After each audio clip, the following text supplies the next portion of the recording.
একদিন লস খাই কি ব্যবসা ব্যবসা বাদ দিয়ে দিলেন নাকি? টাকা পয়সা সম্পদ যাচ্ছে, টান টুন যাচ্ছে পকেটে, বুঝতে পারছি টাকা আনি পকেটে, টাকা পয়সা করা হোক করবো আবার ব্যবসা। ভাই বাগান তো একখান পাওয়া গেছে, সেই উন্নত মানের কাঁঠাল পাওয়া যায়। কোন পালি খোঁজ, ভালো কাঁঠাল পাওয়া যাবেন তো? ভালো হবেন তো কাঁঠাল? ওই সেই জাবেদ কালা নাম শোনা নি? উন্নত মানের কাঁঠাল পাওয়া যায়, এক নামে সবাই চেনে। হ্যাঁ নাম শুনেছি। হ্যাঁ। শোয়া যায়, দেখি কি কালা মালা বলছি যখন, যদি দু পয়সা ধান্দা করি লাভ করা যায় সে শোয়া।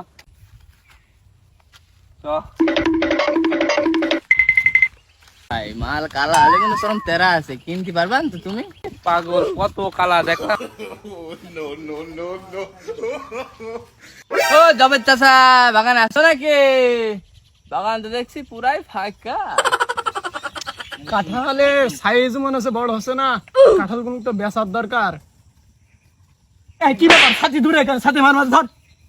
ও জাবেদ চা, আসো নাকি বাগানে? জাবেদ চা, হ্যাঁ বাবু, আসি আসি, এইদিকে চলে আসো।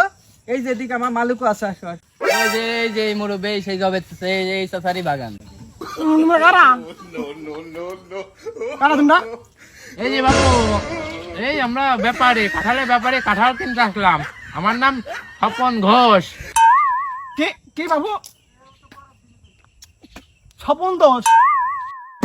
তাহা মনে হয় কানে কম শোনে। তোমরা কিছু মনে করো না চাচা, একটু কানে কম শোনে। হ্যাঁ বাবু, কাঁঠাল কে কাঁচা নিবা না পাকাতে নিবা?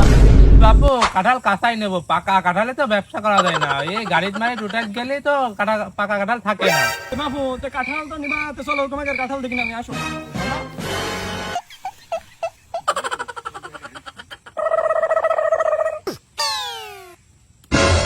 চাচা কাঁঠাল তো ভালো হইতে, কি কেরাম কি দাম দিবান, কেরাম কি বলো দিনে?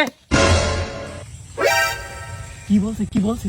কাঁঠাল কাঁঠাল নেবে, দাম দাম জিগায়। 150 টাকা পিস, 150 টাকা। দেখছো না, যত কাঁঠাল সব দিয়ে দেবো একবারে। 150 টাকায় তো এক ভ্যান কাঁঠাল হবে। কে কে 150 টাকা ভ্যান কিনবা? ভ্যান তোমাকে দেবে না? বাপু তোমার তো কেরম সিনা সিনা লাগছে, তোমার তোমার নাম কি? চাচা চাচা, আমার নাম বাবলু, চেনো না? ওই যে সেদিনকে দেখা হইলো। কি বাল বলো? এর বাবু এটা নাম হলো বাল বলো না, বাবলু। দাদা মনে হচ্ছে তোমরা তো কাঁঠাল বেচবা না, এই দামে কাঁঠাল কিনা যায়, একটু কম টম। ব্যাপারি কাঁঠাল তো নষ্ট হয়ে যাচ্ছে, কম বেশি করে দিবিয়া যায়। বাবু কাঁঠাল তো নষ্ট হয়ে যাচ্ছে, ঠিক আছে তাহলে যদি 100 করে হয় তাহলে পুরা বাগান কাটি নিয়ে যাই। ধর্মর আছে রাত্রি কাঁঠাল, আজকে ভ্যান নিয়েছি কেটে নিয়ে সব চলে যাবো, বুঝলি? কেন আবার কাঁঠাল কিনতে গেলে পড়বেন কত করে? দূর বাপু, এই কদুর মতো কাঁঠাল কে 100 টাকার পিস না, এমনি মনে নেবো না, আইসো তো আইসো।